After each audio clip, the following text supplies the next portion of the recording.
Magandang araw, ako si Mr. Hermart Casio Severino, Nurse 5, Regional Adolescent Health and Development Program Manager, at ako po ay naatasan magbigay ng kaalaman patungkol sa Priority Area 6 o ang Practice Safe Sex.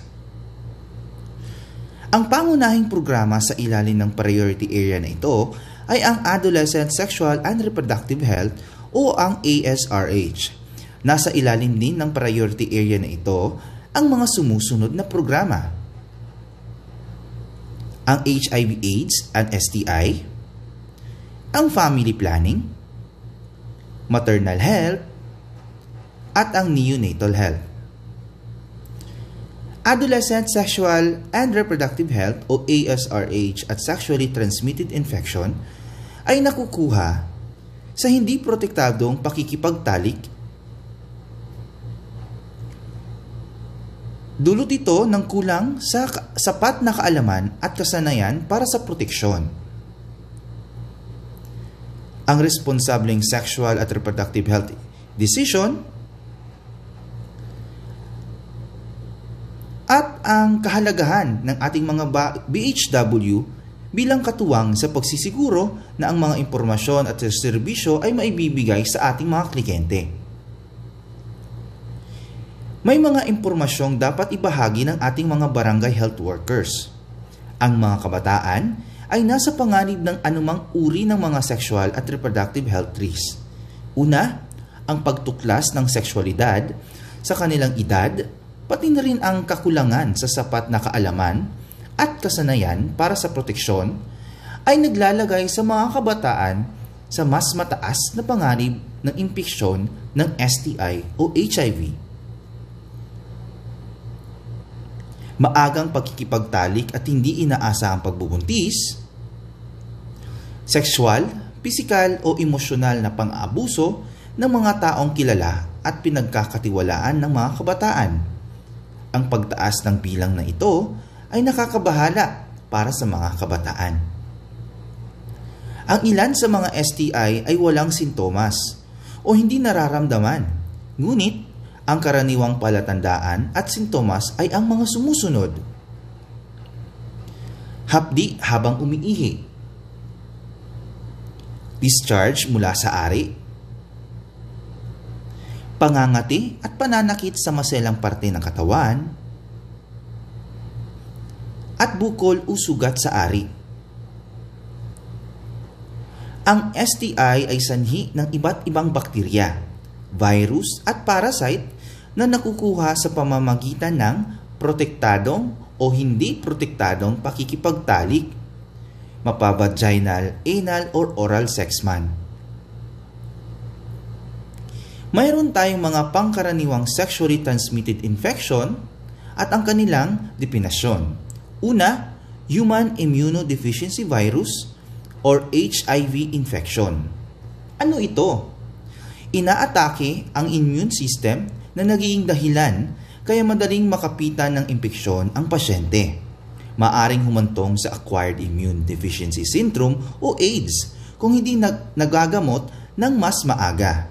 Ang mga taong nabubuhay na may HIV ay maaring mamuhay ng normal kung maagapan agad. Gonorrhea. May nana o maputing likido na lumalabas sa ari ng lalaki at nakakaramdam ng kirot kapag umiihi. Maaring humantong sa pagkabaog kung hindi magagamot agad. Syphilis. Pagkakaroon ng sugat sa ari at puwetan. Maaring maimpektuhan ang iba't ibang bahagi ng katawan gaya ng puso at utak kung hindi maaagapan. Genital warts o human papilloma or HPV infection. Pagkakaroon ng kulugo sa ari at puwitan ng lalaki at babae. Ang ilang HPV ay maaring maging sanhi ng cervical cancer sa babae. Kaya importanteng magpabakuna ng HPV vaccine kahit ang mga kabataan. Hepatitis B and C. Viral infection sa atay na naipapasa kapag nakikipagtalik. Maaring humantong sa liver cancer. May iwasan ang hepatitis B kung magpapabakuna. Ang panganganak ng wala sa wastong edad ay mapanganib para sa mga kabataan at maaring humantong sa komplikasyon sa kalusugan ng ina at ng bata. Ang problemang panlipunan kabilang ang kahirapan, diskriminasyon ng lipunan at mas mahinang oportunidad sa edukasyon o trabaho ay maaring higit pang makakasama sa kanilang kapakanan. Ang mga kabataan ay hindi dapat mahiya na pag-usapan ang sex at reproductive health. Natural lamang ito at ang pag-alam tungkol sa katawan, emosyon, kasarian at relasyon ay parte ng paglaki ng isang individual. May karapatan ang kabataan na magdesisyon tungkol sa kanyang sexual at reproductive health. Dapat na maunawaan at igalang ng mga mag-partner ang mga limitasyon ng isa't isa. Ang malayang makapagbigay ng pahintulot bago gumawa ng anumang sexual na gawain. Ang proteksyon mula sa hindi sinasadyang pagbubuntis at STI ay pananagutan ng parehong mag-partner, hindi lamang ng mga kababaihan. Dapat ding maunawahan ng mga kabataang lalaki na responsibilidad din nila ito. Ang mga magulang at iba pang miyembro ng komunidad ay dapat maging bukas sa pagtalakay sa sexual at reproductive health sa mga kabataan. Ang mga kabataan na mas komportabling nakikipag-usap sa mga tao sa kanilang paligid tungkol sa sexual at reproductive health ay mas marunong umiwas sa mga sexual na gawain. Maaring hadlangan ng hiya ang mga kabataan na magsalita tungkol sa kalusugang sexual. Kaya dapat makipag-ugnayan sa kanila ang mga magulang upang magkaroon ng maayos na pag-uusap. Family planning. Ang family planning or FP ay tumutukoy sa mga aktibidad na nagbibigay kalayaan sa mga mag-asawa at individual na responsableng magpasya sa nais na bilang ng mga anak at pagitan o spacing ng panganganak. Ang mga pamamaraang ito ay maaaring natural or artipisyal at panandalian o pangmatagalan, depende sa kagustuhan ng individual o mag-asawa. Ang isang komprehensibong talakayan sa iba't ibang pamamaraan ng family planning ay maaaring ipayo ng mga midwife at barangay health workers sa komunidad.